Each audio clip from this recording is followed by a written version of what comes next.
कृष्णा, राधे राधे। कैसे हैं आप सभी लोग?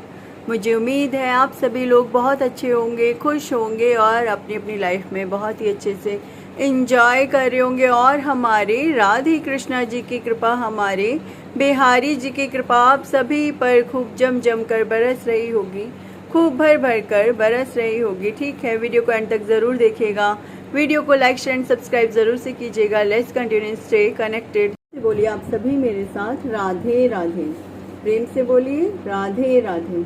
ठीक है, हम वीडियो को शुरू करते हैं। प्रत्येक व्यक्ति को प्रकृति से अर्जित गुणों के अनुसार विवश होकर कर्म करना पड़ता है, अतः कोई भी एक क्षण भर तक के लिए भी बिना कर्म किए नहीं रह सकता। अब आप सोचो कि मैं कर्म नहीं करूँगा तो मुझे किसी कर्म का फल नहीं मिलेगा, क्या ऐसा होना पॉसिबल है? नहीं। अगर आप कर्म नहीं भी कर रहे तो भी आप हजारों लाखों कर्मों को कर रहे हैं। क्या आपने अगर कोई कर्म नहीं किया तो भी आपने कर्म किया है? कर्म ना करने का भी तो एक कर्म है ना। इस धरती के पर आने के बाद यदि आप कोई भी कर्म कर रहे हैं, सोने का भी कर्म कर रहे हैं, तो वो कर्म में ही गिना जाएगा, आलसी के कर्म में गिना जाएगा, ना कि किसी कार्य के कर्म में। मतलब कि हाँ आपने कोई कार्य किया है, नहीं, आपको फिर वहाँ पे काउंट किया जाएगा कि ये कोई कर्म करता नहीं था, लेकिन ये आलस से करने का कर्म करता था। मतलब हर कर्म का एक फल हमारे शास्त्रों में लिखा हुआ है। हर कर्म का, आप कोई भी कर्म कर रहे हैं, हर कर्म का एक फल हमारे शास्त्रों में लिखा हुआ है। चाहे आप उसे किसी भी कर्म से लगा लीजिए, आप कोई भी कर्म क्यों नहीं कर रहे हैं, हर कर्म का एक फल हमारे शास्त्रों में लिखा हुआ है।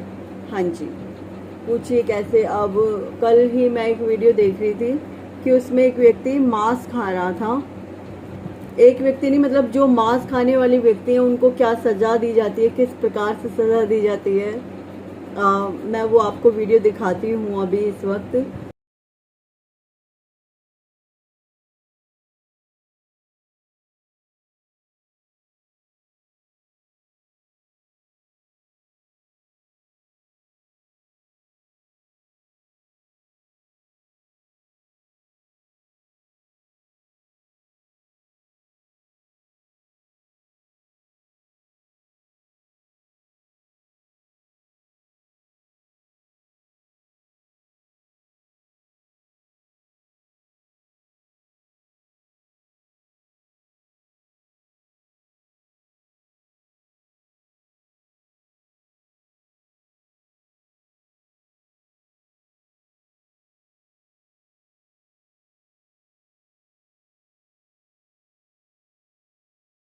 तो वो वीडियो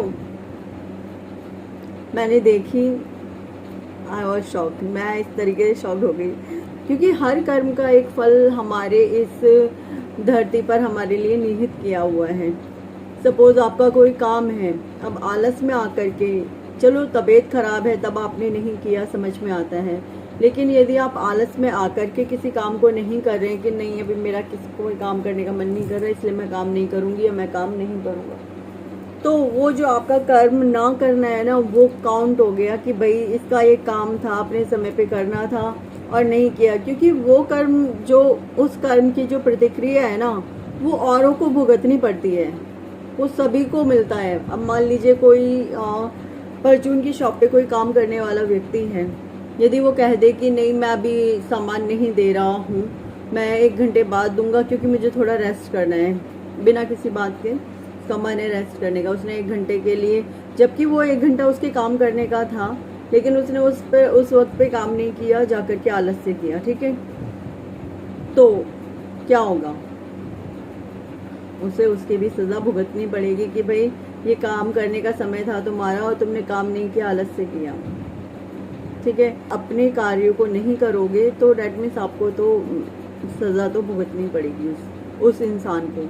आप सभी को नहीं, मैं सबकी बात नहीं कर रही हूँ, जो अपना काम पूर्ण रूप से नहीं करेंगे मैं उनकी बात कर रही हूँ। ठीक है, प्रत्येक व्यक्ति को प्रकृति से अर्जित गुणों के अनुसार विवश होकर कर्म करना पड़ते हैं। प्रकृति से अर्जित गुणों से यहाँ पर मतलब ये है कि जो आपको जो कार्य मिला है, अब सपोज गुण, सपोज गुण है सबके, रजोगुण, तमोगुण, सतोगुण, है ना, ये गुण मिले हैं आप सभी को। तो इनके अनुरूप जो आपको कार्य करने के लिए मिला हुआ है ना इस धरती पर, हाँ जी, हमको जो कार्य मिलते हैं इन गुणों के अनुरूप ही मिलते हैं। इन गुणों के अकॉर्डिंग ही हम अपने कार्यों को कर रहे होते हैं।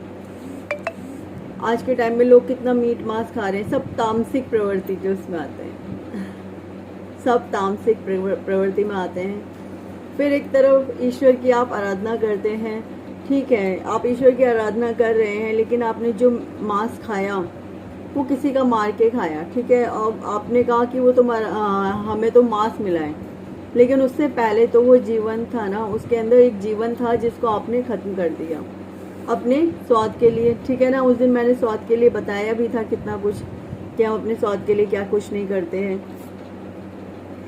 तो बस जो कर्म है, हर कर्म की एक प्रतिक्रिया होती है, हाँ जी, हर कर्म की एक प्रतिक्रिया होती है। आप कोई भी कर्म ले लीजिए, उस कर्म की एक प्रतिक्रिया जरूर होगी। यह देहधारी जीवन का प्रश्न नहीं है, अपितु आत्मा का यह स्वभाव है कि वह सदैव सक्रिय रहता है। एक आत्मा अपने स्वभाव के अनुसार सक्रिय रहती है, क्योंकि आत्मा क्या है, आत्मा कभी भी नहीं सोती है। सोता क्या है, हमारा शरीर, हमारा दिमाग सोता है, आत्मा कभी भी नहीं सोती है। आत्मा की अनुपस्थिति में भौतिक शरीर हिल भी नहीं सकता। एज यूजुअल हम सभी जानते हैं इस बात को, अगर आत्मा नहीं है तो हमारा शरीर कोई क्रिया, कोई प्रतिक्रिया नहीं करता। ये शरीर मृत वाहन के समान है जो आत्मा द्वारा चालित है, क्योंकि आत्मा सदैव गतिशील सक्रिय रहता है। अब अगर आत्मा निकाल दी जाए हमारे शरीर में से तो क्या बचा, कुछ भी नहीं बचा हमारे शरीर के अंदर। वह एक क्षण के लिए भी नहीं रुक सकता। अतः आत्मा को कृष्ण भावनामृत के सत्कर्म में प्रवृत्त रखना चाहिए। अब कहते हैं ना, खाली दिमाग शैतान का घर।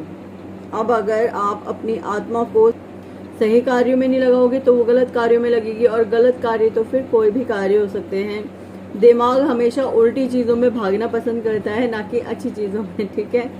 हमेशा दिमाग कभी भी आप आजमा लेना, हमारा मन गलत चीज की तरफ जल्दी आकर्षित हो जाएगा बजाय अच्छी चीज की तरफ। कोई गलत कार्य करना हो, हमें फटाफट से हाँ चलो चलो करें, और कोई अच्छा कार्य करना हो, अरे यार मन नहीं कर रहा, रहने दे, जान दे, छोड़ दे, ठीक है। ऐसे ही करते हैं ना। आगे बढ़ते हैं। वह एक क्षण के लिए भी नहीं रुक सकता, अतः आत्मा को कृष्ण भावनामृत के सत्कर्म में प्रवृत्त रखना चाहिए। यदि हम कृष्ण भगवान के प्रेम में हमारी आत्मा को संलग्न कर देंगे, उसमें लगा देंगे, या फिर अन्यथा वह माया द्वारा शासित कार्य में प्रवृत्त होता रहेगा।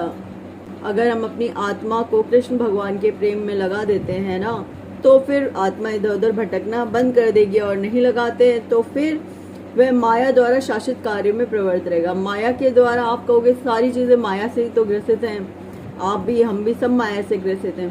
कृष्ण भगवान के जो भक्त होते हैं उन्हें माया छू भी नहीं सकती है, ठीक है। हाँ जी, ये एक बहुत बड़ा फैक्ट है। आपको लगेगा सामने वाला बंदा वो माया के बिल्कुल माया में घुसा हुआ है, क्योंकि इसके पास सब कुछ दिख रहा होगा आपको, लेकिन एट द सेम टाइम उसके मन में कुछ भी नहीं होता, किसी के लिए भी नहीं होता। सामने से वो व्यक्ति ऐसे दिख रहा होगा कि हाँ इसके पास कि सब कुछ है, जेवर डाल रखे हैं, ये बढ़िया कपड़े पहन रखे, सब कुछ। अब भगवान जी ने दिया है तो करना क्या, भैया पहनने पड़े हो कपड़े, पहनने तो कपड़े तो पहनने ही होते हैं ना, और फिर थोड़ा ढंग के समाज में रहना है तो थोड़े ढंग के कपड़े भी पहनने पड़ेंगे। दिखाने नहीं है हम लोगों को किसी को, लेकिन अगर समाज में रहना है, समाज के अकॉर्डिंग रहना है, तो समाज में अच्छे कपड़े, ढंग के कपड़े भी पहनने पड़ेंगे। ब्रांडेड नहीं भी पहनने तो चलो थोड़े से ढंग के कपड़े तो फिर भी पहन के जाना पड़ेगा ही पड़ेगा, वरना सामने वाले कहेगा ये बताओ ये डॉक्टर की बीवी है, हाँ ये वकील है, ये कौन है, ये इंजीनियर है, हाँ ये मास्टर साहब है, ये कौन है। तो समाज के अकॉर्डिंग हमें वो ढंग के कपड़े तो पहनने ही पड़ेंगे ना। ऐसे थोड़े रहे कि हम कुछ भी पहन करके कुछ भी निकल के, नहीं भाई ऐसे थोड़ा ना हो सकता, क्योंकि समाज के अंतर्गत रह रहे हैं तो समाज के तौर तरीके तो फिर भी मानने ही पड़ेंगे। और अंदर से हमें पता होता है, कृष्ण भगवान के भक्तों को पता होता है अंदर से कि उनके अंदर किसी चीज के लिए कोई भी आसक्ति नहीं होती है। सामने वाला पर्सन देखेगा ना उस व्यक्ति को, तो उस व्यक्ति को देख करके वो कहेगा ही नहीं कि नहीं ये माया से मोहित नहीं है, उसको लगेगा पूरे तरीके से तो माया में घुसा हुआ है। देख कितनी बढ़िया लंबी गाड़ी है, उस इंसान को बिना गाड़ी के आप भेज देना, वो बिना गाड़ी के भी चला जाएगा। ठीक है। और इवन ऐसे भी होता है, पता है, जो भक्त लोग होते हैं ना, जो कृष्ण भगवान के भक्त होते हैं, विष्णु भगवान जी के जो सनातन प्रेमी हैं, जो विष्णु भगवान जी के, कृष्ण भगवान जी के, श्री राम जी के भक्त होते हैं, तो वो क्या जैसे मतलब सपोज उनकी चप्पल ही टूट जाए, अब कभी उनकी चप्पल ही टूट जाए, बेचारे बिना चप्पल के ही वहां से नंगे पैर ही दौड़ लगा लेंगे, चलो भाई कोई नहीं, टूट गई तू जा, चल कोई बात।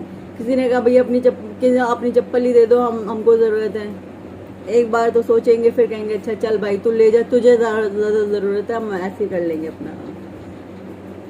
तो जो कृष्ण भगवान के भक्त होते हैं ना, ये उनकी क्वालिटी होती है।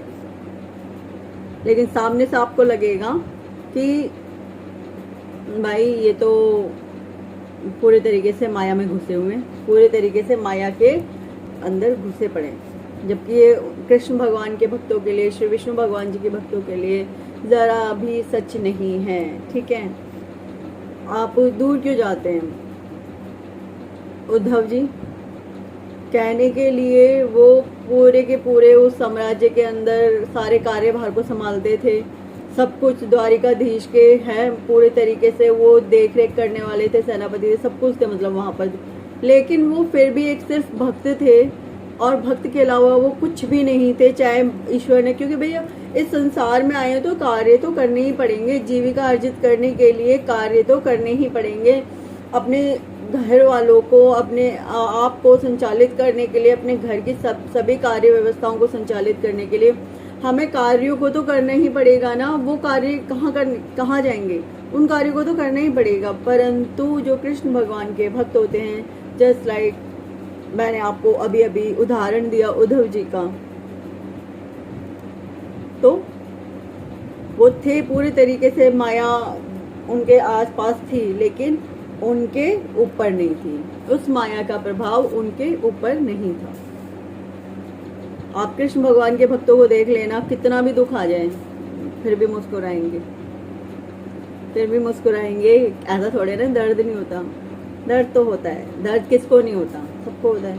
परंतु कृष्ण भगवान, श्री विष्णु भगवान, श्री कृष्ण भगवान, श्री राम जी इतनी सामर्थ्य दे देते हैं, इतना ज्यादा धैर्य दे देते हैं, कि संयम दे देते हैं आपको, कि आपको अगर दर्द आएगा आपके सम्मुख तो आप उस दर्द को झेल जाओगे।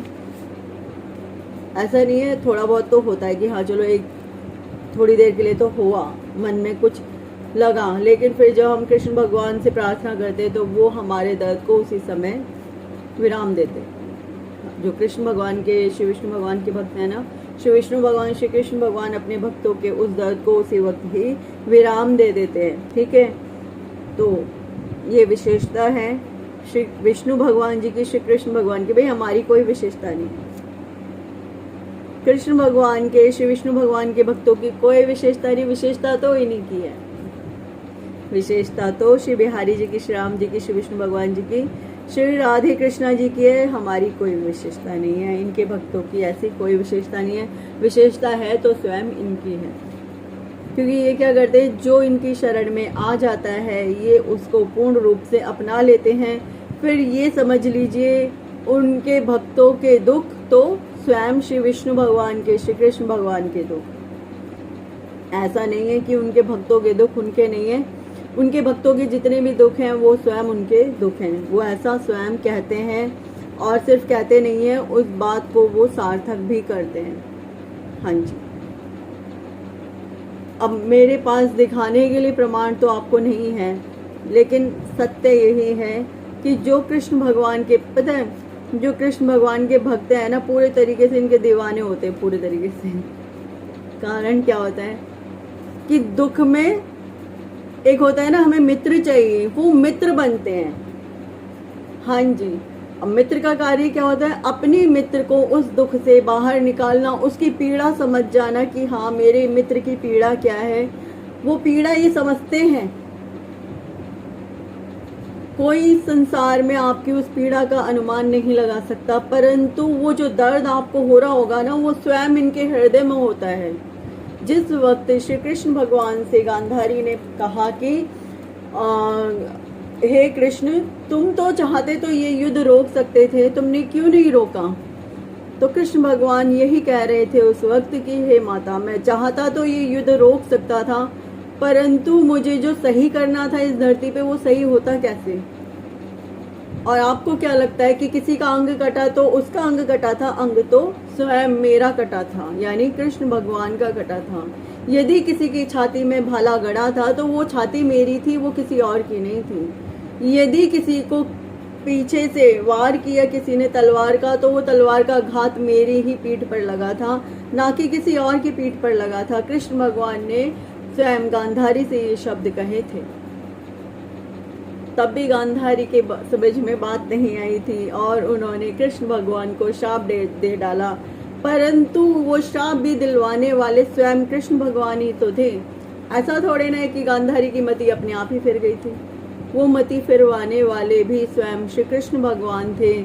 वो चाहते तो वो श्राप को रोक सकते थे, वो चाहते तो वो श्राप को फलीभूत ना होने देते, वो चाहते तो कुछ भी वैसा ना होता जैसा कि वहां बोला गया था, परंतु वो चाहते थे ऐसा। क्यों चाहते थे? उनके पास कोई और विकल्प नहीं था अपने उस साम्राज्य को खत्म करने के लिए। वो तो अपने उस साम्राज्य को पूरे तरीके से खत्म करके फिर वापस से अपने धाम को पधारना चाहते थे। इस कारण से उन्होंने गांधारी से ये श्राप खुद के लिए भी तय करवा लिया। और जो द्वापर के, यानी द्वारिका के, सॉरी द्वापर बोल रही हूँ, जो द्वारिका नगरी के जितने भी लोग थे उन सबके लिए वो श्राप, आप लोगों को लगा होगा कि हाँ सब मर गए, ऐसे कट के मर गए, लेकिन क्योंकि ये करवाना था कृष्ण भगवान को, सब कुछ खत्म कैसे होता? स्वयं वो अपनी प्रजा को मार नहीं सकते थे, तो कोई तो वो करना था ना। तो इस प्रकार से उनको श्राप उन्होंने अपने लिए लिया और उस श्राप से ही सब कुछ खत्म करवाया। अंत समय में एक बहेलिये ने उनका वध कर दिया। वो बहेलिया कौन था? वो कोई और नहीं था, वो साक्षात स्वयं राजा बलि थे। पूर्व जन्म में जब श्री राम जी ने उनका वध किया था राजा बलि का, उन्होंने श्री राम जी ने छिप करके राजा बलि को मारा था। तो जब उस बहेलिये से श्री कृष्ण भगवान को तीर लगा जा करके, तो वो पछताया, बहुत रोया कि हे नाथ, मुझसे ये क्या हो गया, मेरे से ये बहुत बड़ी गलती हो गई, मैं क्या करूं कि आप ठीक हो जाओ। कि चाहते तो कृष्ण भगवान वो तीर निकाल करके अपने घाव को भर नहीं सकते थे। इससे पहले के हजारों बार अपने घाव ठीक नहीं किए थे उन्होंने, परंतु उन्होंने बहेलिये से कहा ये तो ऐसे ही होना था, क्योंकि छिप करके पूर्व जन्म में मैंने तुझे माना था श्री राम के रूप में, तुम राजा बलि हुआ करते थे, मैंने तुम्हें मारा था और यही पूर्ण करने के लिए तुम्हें वापस से बहेलिया बनाया गया और तुमने ये तीर मुझे मारा इस बार। तो हर कर्म की प्रतिक्रिया है, हर कर्म, कहते हैं ना इतिहास दोहराता है, तो हर कर्म दोहराया जाता है इतिहास के स्वरूप। हर कर्म दोहराया जाता है। यदि आज आप किसी के साथ गलत कर रहे हैं तो तैयार रहिएगा, अगली बारी आपकी भी होगी। ऐसी बात नहीं है, कर्म हमेशा मिलता है, लौट करके वो वापस मिलता है, जरूर मिलता है, किसी ना किसी रूप में वो आपको वापस से जरूर भुगतना पड़ता है। ठीक है, आप तो हो गए, कहाँ चली गई, कहाँ डीप में चली गई। देखिए, समझाना मेरा काम है, वो ही नहीं करूंगी ठीक से तो फिर कहेंगे कान्हा जी बता, यही काम करने भेजा था, यही नहीं किया तूने ठीक से, और क्या करने गई थी। ठीक है ना, चलिए आगे बढ़ते हैं।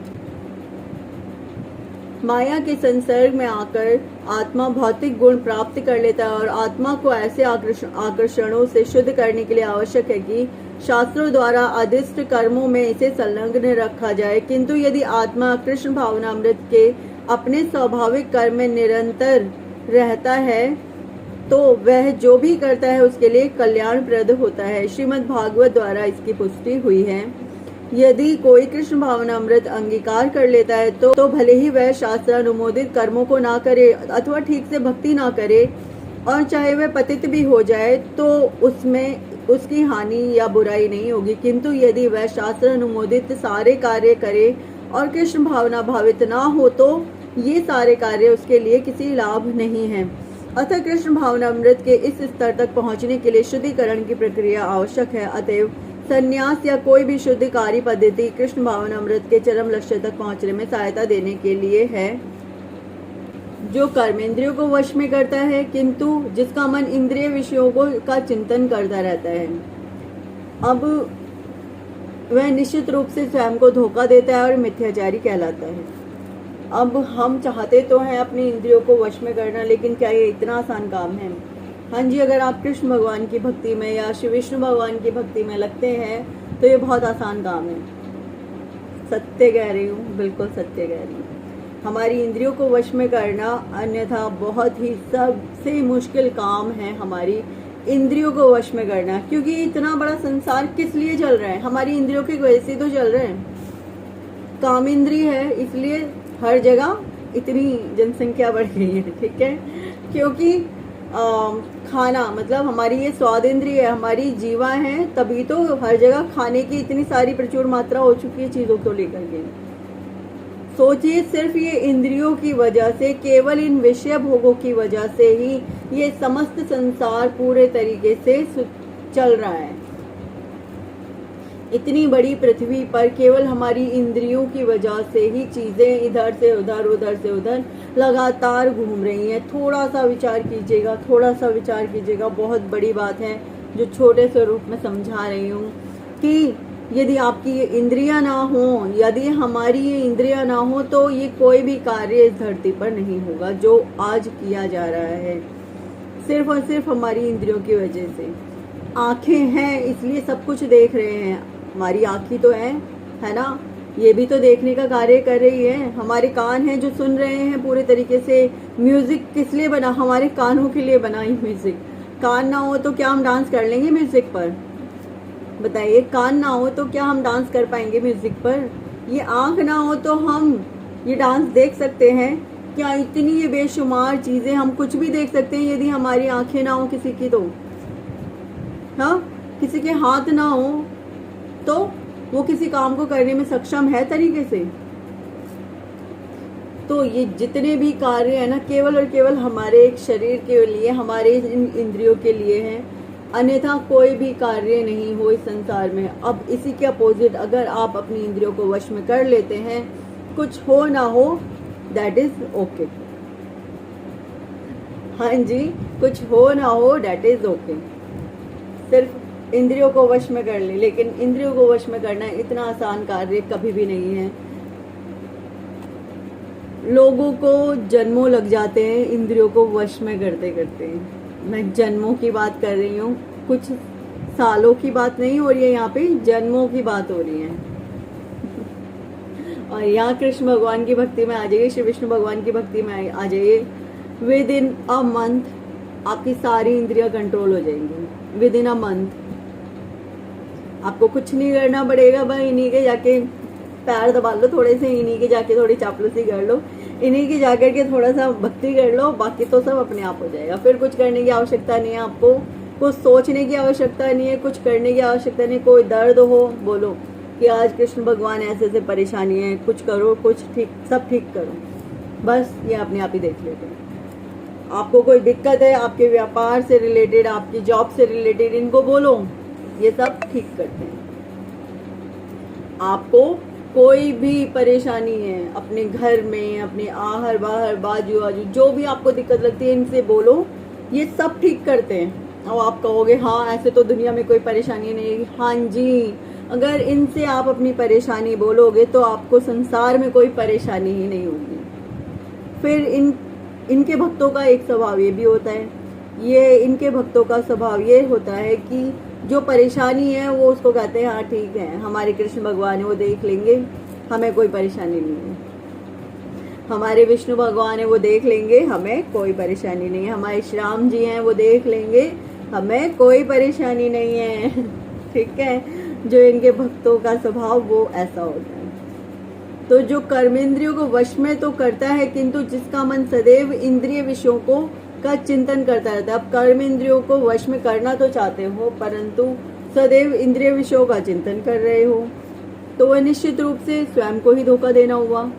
आप किसी और को धोखा थोड़े ना दे रहे हो, स्वयं को धोखा दे रहे हो। और मिथ्याचारी कहलाता है। फिर ऐसे में वो पर्सन मिथ्याचारी, वो इंसान मिथ्याचारी यानी कि मिथ्या कर रहा है, जो कुछ कर रहा है वो ढकोसला कर रहा है, ढोंग कर रहा है, वो ऐसा कहलाता है। हाँ जी, जो कृष्ण भगवान के भक्त होंगे। और एक बात, जो कृष्ण भगवान के भक्त होते हैं उन्हें ये स्वयं ही चुनते हैं, ये भी ध्यान रखना भाई। आप सोचो ऐसे ही सोचने मात्र से भक्त बने तो उसके लिए भी पहले इनकी मंजूरी होनी बहुत जरूरी है। अगर इनकी मंजूरी नहीं होगी तो कुछ नहीं होगा। ठीक है, तो कहाँ थे हम? कृष्ण भगवान के जो भक्त होते हैं, अब उनके सामने यदि उनकी कोई मनपसंद चीज भी होगी ना, उसको भी कहेंगे रहने दे भाई, नहीं चाहिए। ठीक है, हम ऐसे ठीक है।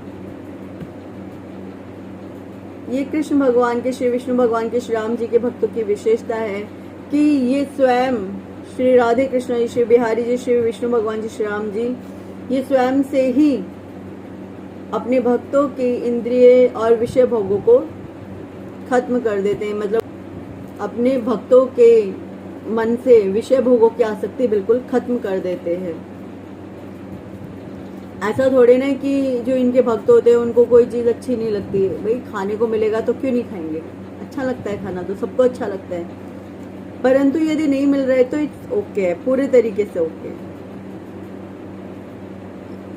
अगर कोई वस्तु, कोई कपड़ा, कोई मतलब कुछ भी जो बहुत अच्छा लगता हो, और यदि इनके भक्तों को कोई चीज बहुत अच्छी भी लगती है ना, कोई चीज, कोई व्यक्ति या कोई भी संगति, कुछ भी, और कृष्ण भगवान का आदेश हो पीछे से ना, तो इनके भक्त कहते हैं जी जय राम जी की, हम चलते आगे। ठीक है, तो इनके भक्त होने में फायदा ही फायदा है, घाटा कुछ नहीं है आपको। मतलब हर तरीके से फायदा है, चाहे पैसे से लगा लो, चाहे आप विषय भोगों से लगा लो, चाहे आप इंद्रियों से लगा लो। मतलब आप जिस चीज में ऊपर उठना चाहते हो ना, ये आपको उस चीज में ऊपर उठा देंगे। ये आपका मन है कि आप किस चीज में ऊपर उठना चाहते हो, ये आपको पूरे तरीके से वो चीज ला करके देंगे, क्योंकि ये अपने भक्तों को सदैव खुश देखना पसंद करते हैं। ये चाहते कि मेरा भक्त खुश रहे, बाकी सब इधर उधर। ठीक है ये सत्य है। तो इनकी क्या विशेषता है श्री विष्णु भगवान जी की, श्री कृष्ण भगवान जी की, श्री बिहारी जी की, श्री राम जी की, कि अपने भक्तों को खुश देखना चाहते हैं। अब खुश देखने के लिए भक्त ने कहा ठीक है, मतलब मेरा काम अच्छा चल पड़े, तो ये करेंगे, उसका काम अच्छा करेंगे। बस भक्त मेहनत करने वाला होना चाहिए, उसका काम अच्छा करेंगे। वो कहे कि मुझे ये चीज चाहिए तो वो से वो चीज ला के देंगे। आज लेकिन ऐसा नहीं है कि उसने कहा आज ही मुझे कोठी खड़ी करके दे दो तो आज ही कोठी खड़ी हो जाएगी। देखिए उसके लिए भी आपको कुछ चीज ऐसे करनी पड़ेंगी। आपको एकादशी का व्रत करना होगा, मतलब इनको प्रसन्न करने के लिए कुछ तो करना पड़ेगा ना। ऐसे थोड़े ना कि बस आपने कहा और हो गया। एकादशी का व्रत करना होगा और माला जाप करना होगा। बहुत ज्यादा नहीं कर सकते तो 2 माला 3 माला, ऐसे तो 4 माला ऐसे तो करनी पड़ेगी ना। हरे कृष्णा महामंत्र का जाप करना है, ठीक है। वो नहीं कर सकते ओम नमो भगवते वासुदेवाय का जाप करना है, ठीक है। तो इनके मंत्र का जाप करना पड़ेगा। आपको जो उचित लगे आप कर सकते हैं। मैं सलाह दूंगी हरे कृष्णा महामंत्र का जाप करने के लिए। ओम नमो भगवते वासुदेवाय वो जल्दी से मत ही उठाइएगा। वो होता क्या है, जो ओम नमो भगवते वासुदेवाय है ना, ये वाला मंत्र है, वो आपके कर्मों को काटना शुरू कर देता है। जब कर्म कट रहे होते हैं ना तो बहुत ही दिक्कत हो जाती है। उसके लिए फिर पीछे से कोई गुरुजी बैठे हो तो ज्यादा अच्छा होता है। अगर नहीं है तो मैं सलाह नहीं दूंगी उस मंत्र को करने के लिए आपको। और हरे कृष्णा महामंत्र है ना, तो वो तो बहुत ही मतलब उत्तम है। वो ऐसा है कि कृष्ण भगवान सदैव साथ देंगे ही देंगे, उसमें कोई दिक्कत ही नहीं है फिर, ठीक है। तो इसलिए अगर ओम नमो भगवते वासुदेवाय इस मंत्र का जाप करना है तो दिक्कत ये होगी कि दिक्कतें खत्म हो रही होंगी। तो दिक्कत खत्म होने के लिए वो दिखाते ना, वो वाली दवाई है ना, अरे एक दवाई होती है आयुर्वेदिक, हाँ आयुर्वेदिक, और कुछ दवाइयाँ ऐसी होती हैं कि वो पहले मर्ज को बढ़ाती, मर्ज को खत्म करने के लिए मर्ज को बढ़ाती हैं। अब ऐसे में पीछे से डॉक्टर तो संभाल लेगा, अब यहाँ कौन संभाल रहा होगा। श्री विष्णु भगवान भी उस वक्त छोड़ देते हैं, भैया अभी भुगतो जो भुगत रहे हो। फिर वो चीज़ें चरम पे मिलना शुरू हो जाती हैं। जो चीज़ें इतनी इतनी सी मिल रही होती है ना, चीज़ें चरम पे मिलनी शुरू हो जाती हैं। तो मैं सजेस्ट करूँगी आप लोग अभी हरे कृष्णा महामंत्र का जाप करना, ठीक है। और दूसरी बात, अगर ओम नमो भगवते वासुदेवाय करो तो अपने रिस्क पे करना पूरी तरीके से, ठीक है। आप कहोगे मैं ऐसे क्यों कह रही हूँ? देखो, मैंने बार बार एक ही बात कहती हूँ, जो प्रैक्टिकल किया है वो आपको बताती हूँ, विदाउट प्रैक्टिकल मैं कुछ नहीं बोलती, ठीक है। हमेशा ध्यान रखना इस बात को। तो वही बता रही हूँ, जो खुद ने पूरी तरीके से अपने उसमें एक एक चीज़ को कर रखा है तो ही बता रही हूँ। बाकी आपकी विश है पूरे तरीके से। यदि कोई और भी मंत्र, मैं हरे कृष्णा महामंत्र क्यों बोलती हूँ, ये शक्ति प्रदान करता है आपको, परेशानियों से लड़ने के लिए आपको हिम्मत मिलती है इस मंत्र से। अब एक बंदा है जिसने कभी मंत्र जाप किया ही नहीं है पूरी लाइफ में, है ना, वो उठा लिया अचानक से कोई भी मंत्र, तो उसको तो मंत्र आपको क्या लगता है, मंत्र कुछ भी है? मतलब मंत्रों का मतलब है आपको एक एक चीज को लेकर के तैयार कर देना। एक ऐसा इंसान जिसे कुछ नहीं पता, उसे सारी चीजों का ज्ञान करा देना। मंत्रों का मतलब ही यही है। तो जो मंत्र होते हैं ना, उनका वो हमारे शरीर में से गंदगी साफ करते हैं और गंदगी हटा करके सफाई, मतलब जो मंत्रों का कार्य क्या है, एक सफाई अभियान चला देना। तो कुछ मंत्र होते हैं जो हमारे कर्मों को क्लीन करते हैं। वो एक मंत्र है ओम नमो भगवते वासुदेवाय, तो पूरे तरीके से अपने रिस्क पे कीजिए। मैं उसके लिए तभी सलाह दूंगी जब आपके कोई गुरुजी हो। तो गुरुजी होंगे तो आप उस मंत्र को कर सकते हैं। बहुत बढ़िया मंत्र है ओम नमो भगवते वासुदेव, कोई दिक्कत नहीं है, ठीक है। और हरे कृष्णा महामंत्र तो है ही बहुत बढ़िया मंत्र, उसे जैसे मर्जी कर लो, कोई दिक्कत नहीं होगी, ठीक है। आई होप आपको मेरी सारी बातें समझ में आई होंगी। फिर भी कोई बात ना समझ में आई हो, लगे हो हाँ ये बात मुझे नहीं समझ में आई भाई, आप पूछ सकते हैं, मोस्ट वेलकम है, ठीक है। इसी के साथ मैं विराम लेती हूँ और प्रेम से बोले आप सभी मेरे साथ राधे राधे। प्रेम से बोलिए राधे राधे। हरे कृष्णा, राधे राधे, राधे।